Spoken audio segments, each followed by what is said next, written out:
La esclavitud es un mal intemporal y universal. Y como consecuencia, el sistema esclavista en América es preexistente a la llegada de España, que en pocas décadas acabaría suprimiendo ese régimen de servidumbre. De esa realidad dieron pronto cuenta los cronistas en sus relaciones. Así, Bernal Díaz del Castillo relata en su Historia verdadera de la conquista de la Nueva España que los indios y caciques comúnmente tenían cantidad de indios e indias por esclavos y que los vendían y contrataban con ellos como se contrata cualquier mercadería, y andaban indios mercaderes de plaza en plaza y de mercado en mercado, vendiéndolos y trocándolos a oro y mantas y cacao, y que traían sobre 15 o 20 juntos a vender atados con colleras y cordeles muy peor que los portugueses traen a los negros de Guinea, y de todo esto llevaron nuestros embajadores probanzas de fe y de creer y por testigos ciertos indios mexicanos. Pero no era el mercadeo el principal factor del esclavismo. En esclavitud, como veremos en el siguiente relato, se podía caer por varias circunstancias y, curiosamente, no era la guerra el principal suministrador de esclavos, ya que el primer y principal destino de los vencidos en la guerra era ser sacrificados.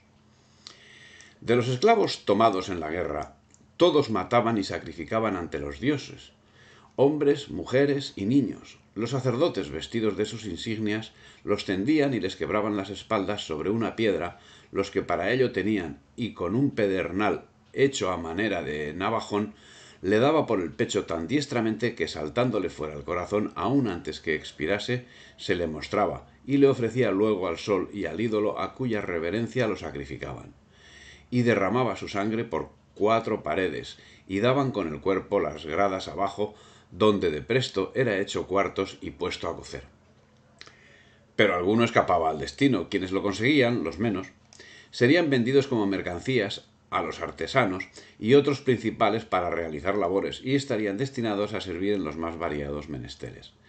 Serían así los más afortunados en el infortunio, pues según señala Ginés de Sepúlveda, no vayas a creer que antes de la llegada de los cristianos vivían en aquel pacífico reino de Saturno que fingieron los poetas, sino que por el contrario se hacían continua y ferozmente la guerra unos a otros con tanta rabia que juzgaban de ningún precio la victoria si no saciaban su hambre monstruosa con las carnes de sus enemigos.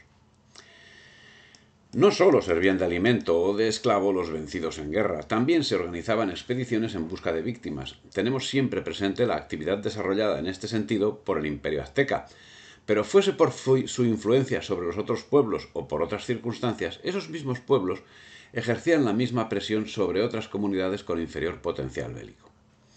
En ese sentido, años antes de la conquista de México, ya Cristóbal Colón señalaba la existencia de esas expediciones.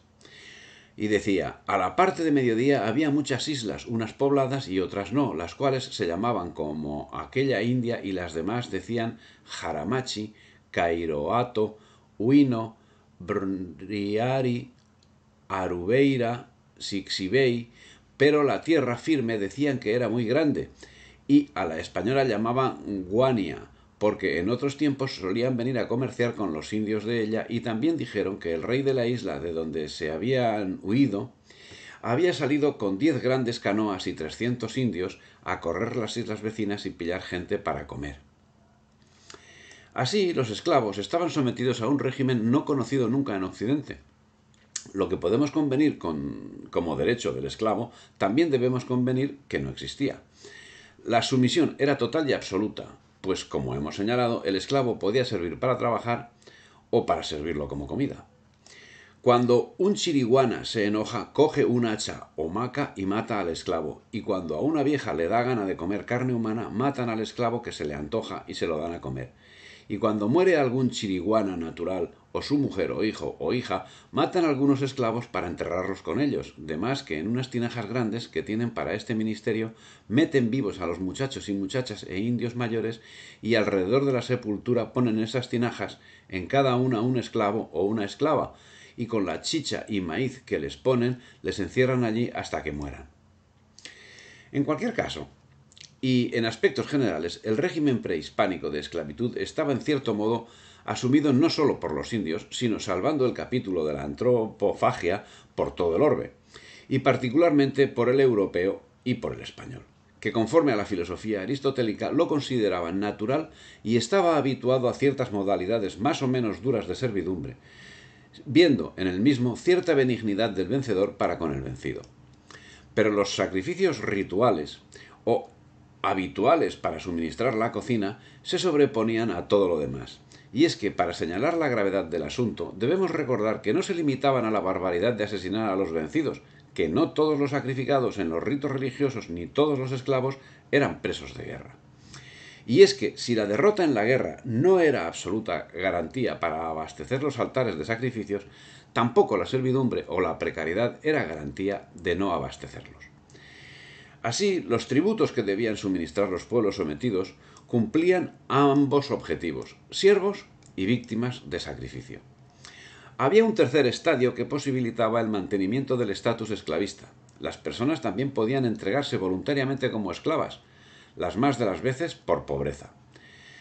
Cuando llegaba a morir el padre, todo su patrimonio, si el rey no determinaba otra cosa, pasaba entero al hijo mayor, por lo cual era preciso que muchos pereciesen de hambre o se viesen forzados a una servidumbre todavía más dura, puesto que acudían a los reyezuelos y les pedían un campo con la condición no sólo de pagar un canon anual, sino de obligarse ellos mismos al trabajo de esclavos cuando fuera preciso.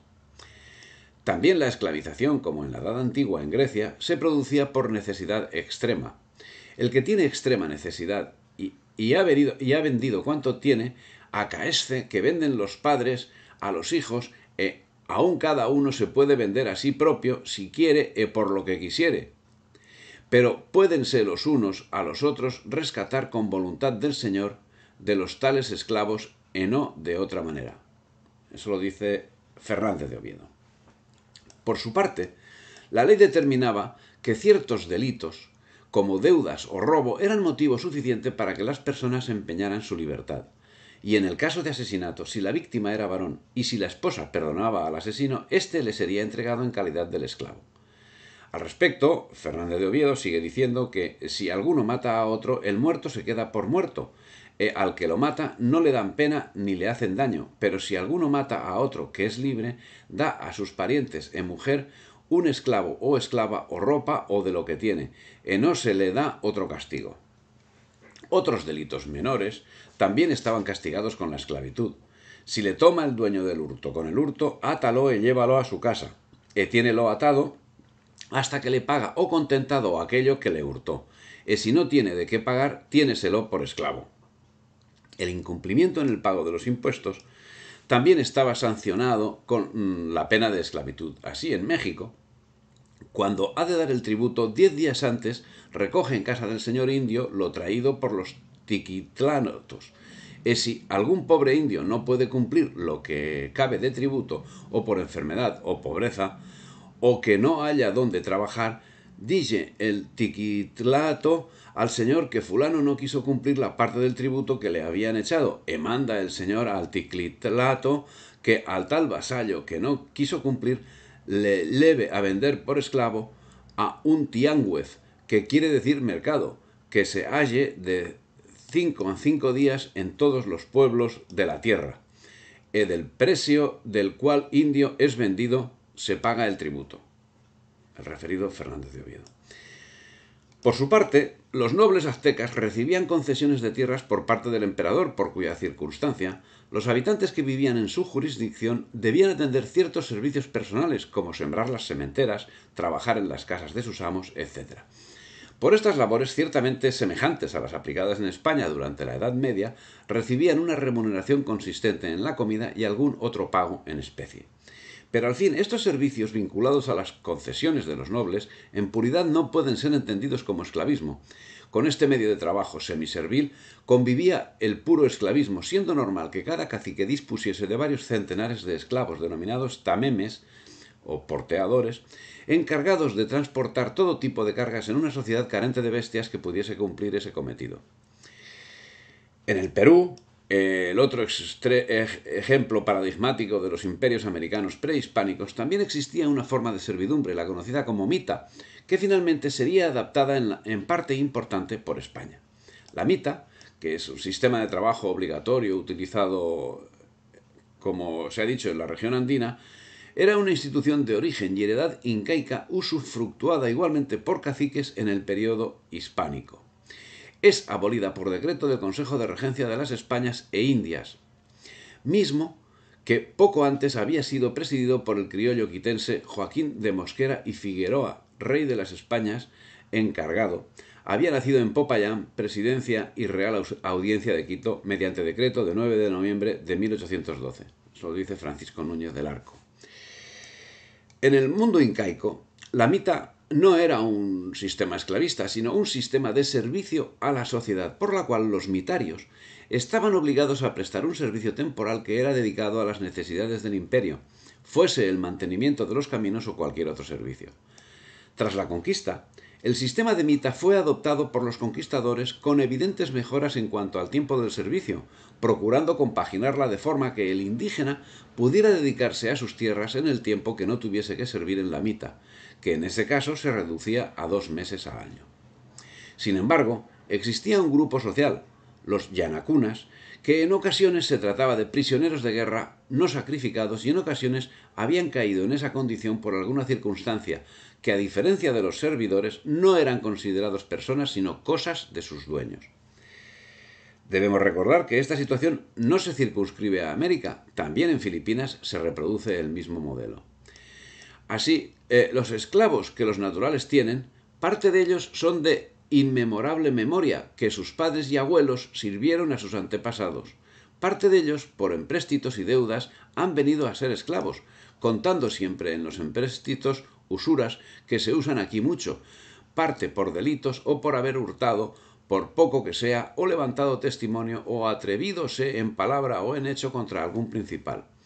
Otros, y estos son los menos, que han sido cautivos en guerras que tienen entre sí, las cuales algunas son de muy antiguo, son enemigos, otra por algún agravio que de la una o de la otra parte ha sido hecho, las cuales causas son difíciles de averiguar quién tiene justicia, aunque es gente en este caso tan mal inclinada que cuando hallan ocasión no guardan cara al enemigo.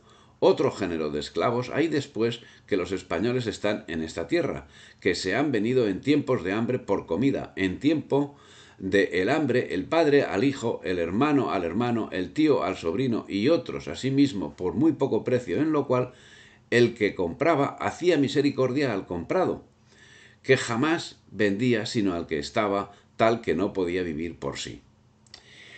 De tal forma, podemos concluir que las causas fundamentales por las que una persona podía ser reducida a esclavitud eran tres: la guerra, la ley y la voluntad, las mismas que encontramos en un rápido análisis de todos los sistemas esclavistas en el mundo.